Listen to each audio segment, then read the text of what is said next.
1-0. Danny Welbeck, as we had predicted, have scored on the 11th minute. Danny Welbeck found the back of the net of the Leeds United side. The second match, of course, was Burnley versus Arsenal. Arsenal quickly off the blocks, 2-0. The masked man, Gyökeres, of course, and their not captain, Rice, scored. Those are 2 goals. And then Crystal Palace versus Brentford. Palace, I told you, they're high-flying, and their talisman, Jean-Claude Mateta, has found the back of the net. And then, of course, Fulham was Ryan Sessegnon, who scored against Wolves, and Wolves has a red card on the 36th minute. So it's getting from bad to worse for Wolves, and they're at the basement of the league. So with a 10-man Wolves facing Fulham, it's as good as over. That one, of course, they need to get a second win of the season. Fulham has been losing 4 in a row, so this one is a first probably a win today they'll get after those back-to-back defeats. And then Forest, where my good friend Sedric Musumba here said that Man United might get lost in that forest. They are finding their way in the forest, and they found their way through Casemiro, who had a bullet header passing through the trees to the back of the net of the Forest. So Nottingham Forest 0, United 1, Fulham 1, Wolves 0, Crystal Palace 1, Brentford 0, Arsenal 2, Burnley 0, Brighton 1, Leeds 0. Hey, let me ask this gentleman. You know, he's an merengue fan. Merengue, Real Madrid, the Whites, whatever he likes to call himself. What's your take? How the log is changing very fast is what is actually surprising me. Yeah. And no one is celebrating where he is. You just close your eyes and win your matches and wait for the results, other results to happen elsewhere. Yeah. But you must have pocketed your 3 point first. And that's what I think this new philosophy that Amorim is bringing to Manchester United. That regardless of what is happening, let's go, package ourselves, and then forget about what will happen elsewhere. How it happens, if it happens into our favor, so it be. And here they go again. Manchester United who have, and again, challenging bigger or the top 6 team in the league. Now they have found their boots, and they are really doing it in a different style. So as to say, the last 45 minutes that are remaining, I want to see the same Casemiro whom we have experienced in the first 45 minutes, doing it much even better in the second half. And I like how they are moving their ball around. You know, initially watching Manchester United, you couldn't see those spaces being created. And also their work rate. Remember at some point I did even ask you how the likes of Matthias Acuna can really literally be finding himself at the back of the defense each and every time he's offering the defensive services. Remember, for a team to win, that work rate need actually to be seen in a team. If you are deployed like an offensive line, each and every time your team loses the ball, you need to be seen back trying to offer the defense services that are required. And these are the spaces that we are seeing in the Manchester United. And I think where Amorim sits now, he can now start seeing the fruits of his styles of play. And also the 3-4-3 is literally working for them.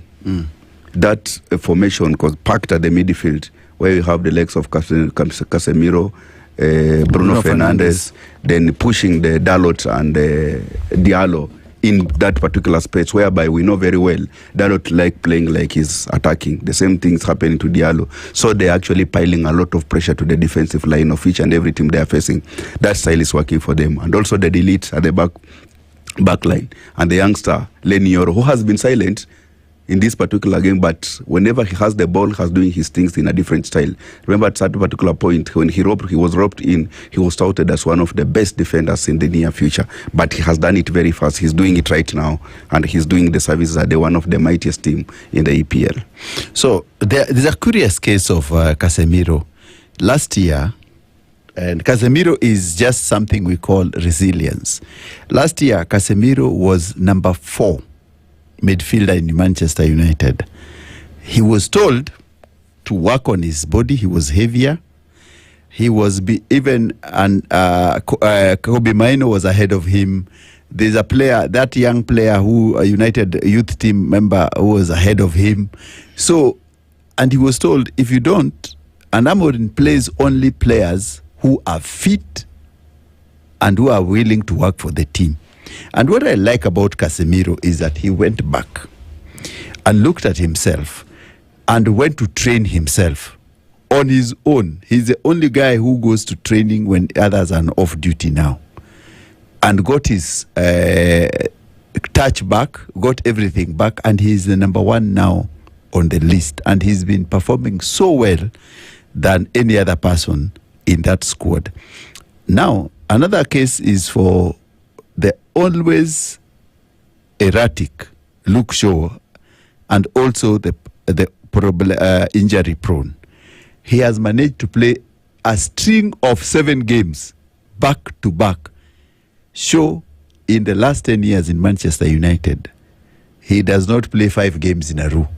So there's a way that they are being managed properly in that back line, and we are hoping that the butcher might come back and also get some time, but he's been off for almost a year. No, I think slowly and moving into the danger zone of the EPL, which, and again, I've kept on reminding our listeners and viewers that it's between the month of December and January, Manchester United might be getting it right. Because we have just mentioned the Casemiro and the Luke Shaw, but we have seen also Malasha is coming back. The Butchers you have mentioned, they are coming back. And those are the kind of depth that any team would like moving into December, January space, given the compact nature of matches that the team plays before they transit to the next half of the season. And mentioning Casemiro, I think I'm one of the few football fans who have followed this player for so many years, given to the fact that he comes from the team I support most. Merengue. Yes. And this player, you watch him playing, he's literally a bully in the midfield. Bully, when he's quite fit enough in that midfield, he become a bully. And that's how even Real Madrid used to really use him to win matches and win the coveted tournaments in his spaces, his prime spaces when he was still playing for them. Because when you deploy him in the midfield, in the right full spaces, more so either at a number 6 where he thrives most, he will offer you a double-edged kind of services. He will go attack. Pivot. Yeah, he will go attack, and at the same time he will defend when he's fully fit. And also, he has another weapon that not many players in midfield playing his role really carries, the discipline nature of him. He's one of the disciplined player. If you go by how he crossed over to Manchester United, the kind of insult that actually he received at Manchester United, if it were for this young player that I have seen actually, he would have even offered himself to move away from Manchester United. But he really, resilience, as you mentioned, he withstand all that turbulence. He was called all manner of names. Some of the fans actually wanted him to be sold out. But the resilience and the discipline nature of it, and also he knows himself, and he knows what he wants to offer. And he still feels young, according to him, given to that the player that he has played alongside with, they are actually still playing at the age of 39 and 40. Him, he's just a mere little 3 years old, which means he still have like 6 years ahead of him if he want to continue playing. And that urge and spirit has given them impetus of really continue offering the service. And also there's another thing that I kept on telling people. You want to play Casemiro to the same style that he played at Real Madrid. Field him alongside equally good players. Because you know, if you have a burdened player of Casemiro nature, you want him to do everything. You want him to go and score for you and defend for you, and the player around him are not equally good player. You are overburdening him, and he will feel frustrated. But right now, he has gotten the boots. Diallo, the other side, he has Bruno Fernandes, whom he used to play with. And also, I think Dalot is really picking up simply because of the team is playing. Now, in front of them, they have equally good players in the Mbeumo and Acuna. And you can see what they are doing. They are falling back to offer the services that are needed. And when they attack, they are being seen in front of that midfield, which, and again, the service that any team would like. I think Manchester United, where their fans, where they are, including you, they have now started really fizzling off and becoming younger. We are the dark horses, bro. And we are becoming younger and younger in this league. Yes, I think moving forward, horses. The dark horses, as you say, and people might get surprised if the teams ahead, you know, right now as we speak, they're actually second in the log, the 19 point, right? Which means they are regretting for having dropped some points there just in the start of the league. But they have found them boots. We still have so many yards to cover. which means if they continue with their winning spirit, regardless how they win it, people should not mind it. But provided they collect point, they might find themselves in a space of challenging for the title. You've captured it very well. And talking about Casemiro, is that the young Manchester United players call him Uncle Cas because he's coaching them, he's helping them.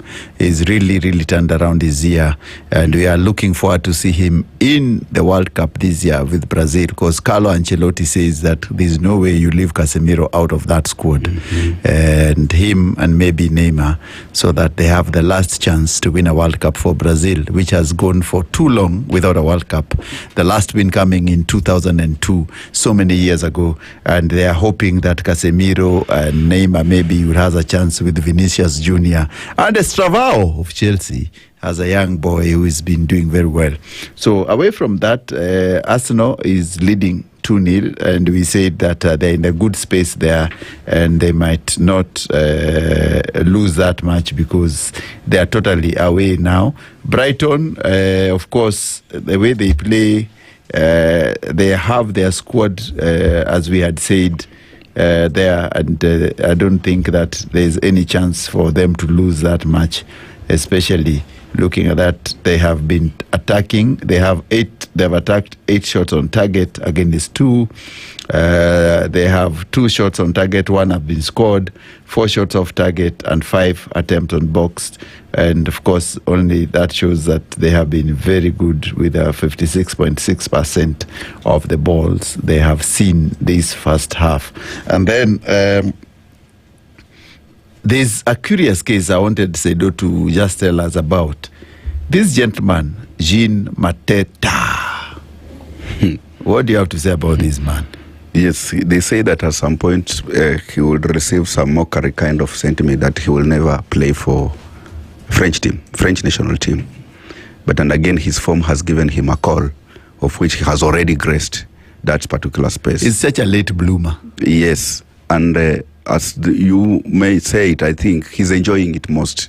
Same to Danny Welbeck at their prime space. But I think Mateta, at this particular time, and the form he has amassed, that's what Crystal Palace, remember, at that nature, he reminds me of KDB at some point. This is a player actually who went working for his space, but he came to find his form when at the tail end of his career, that was at the age of 26, when he find his boots at Manchester City, and he started doing it rightfully. So as to say, Mateta right now is on form, and he's doing it right as it's required at the Crystal Palace. Whenever you place that ball in front of him and in good prime spaces, he cannot actually disappoint you. And that's what he has been doing. You hear Crystal Palace have scored. If it's 1 goal, it's Mateta. If there are 3, 1 is for Mateta. And that's what any other team would like for. It means each and every player are playing for him, and they are playing for his style of play. And that's why he enjoyed that kind of form that he's carrying into this particular EPL right now. So now the second half is underway of all the matches. Of course, Brighton is underway, Burnley, Arsenal underway, Crystal Palace, Brentford underway, and Man United and Nottingham is underway. So they've scored. Nottingham has pulled the goal back at the start of the game. Of course, is that none other than White? Is it White? Yes. Just at the start of the second half, they had piled a lot of pressure on the United side, and Ben White has scored and pulled the goal back. So it's 1-1. It's back to drawing board on the 50th minute. So let's see how this one turns out, because I wonder how they manage. It's a very good in-swinger, I think. And United were caught napping. And it is what it is. It's a goal. White has really managed to push it to the far corner. It's 1-1. The 2 defenders didn't jump on him, so he managed to get a goal very easily. It's Diallo who was marking him. Yes. And he just really managed to get a beautiful goal. So it's 1-1 there, Palace. Forest have come back. Let's watch and see how the game turned by. In the next half, the other match is still as it is. Arsenal is also back 2-0, 1-0 Leeds United, 1-1 Man United, 2-0 Crystal Palace.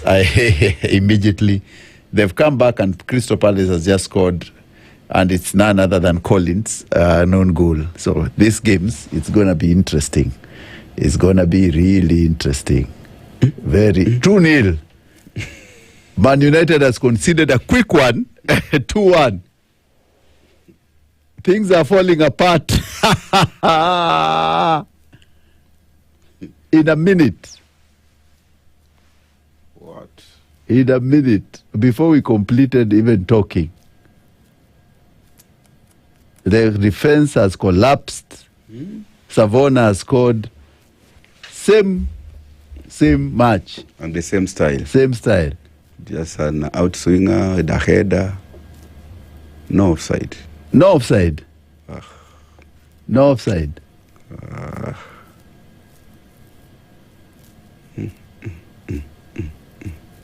Zero offside there.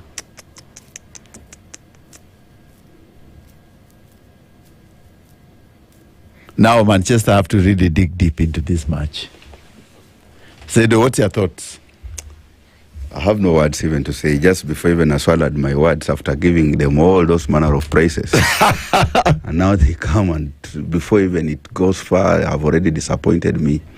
But I think, to me, those crosses are coming in like set pieces. Manchester United have been poor in defending such kind of an aerial ball. Yeah. Those long passes and every that falls within the box, it has been a danger problem. And I remember when actually they were beaten by, was it Arsenal? Was of the same style. Balls are coming aerial and defending them in the box is a very hard nature of the Manchester United defensive line. I think it's something that they need actually to work on, and it's still far from over. They can recollect themselves. Given how they have been playing in their first half, they just need to compose themselves and start actually moving the ball towards the Nottingham Forest goal if they want to find those kind of questions that will give them results at the end of this particular match. But as it stands, Nottingham Forest are the one that have a bigger chunk of control of the ball in the start of second half. Anyway, I think this is a very poor management of the game there from United side, and I tell you, if you don't manage your game properly, you'll be hit. These games, very small chances mean a lot.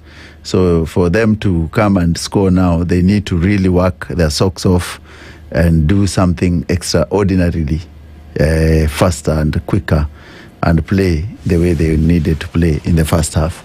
Anyway, let's watch and see how we come back towards 15 minutes toward the end of this game and see how the match is going on. Of course, Nottingham Forest has done their game 2-1 against United, Fulham 1-0, Crystal Palace 2-0, Burnley 2-0, and of course, Arsenal 2-0 against Burnley and 1-0 Brighton and Leeds.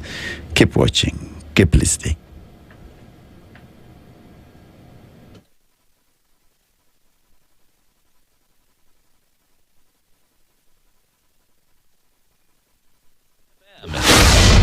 Nieri.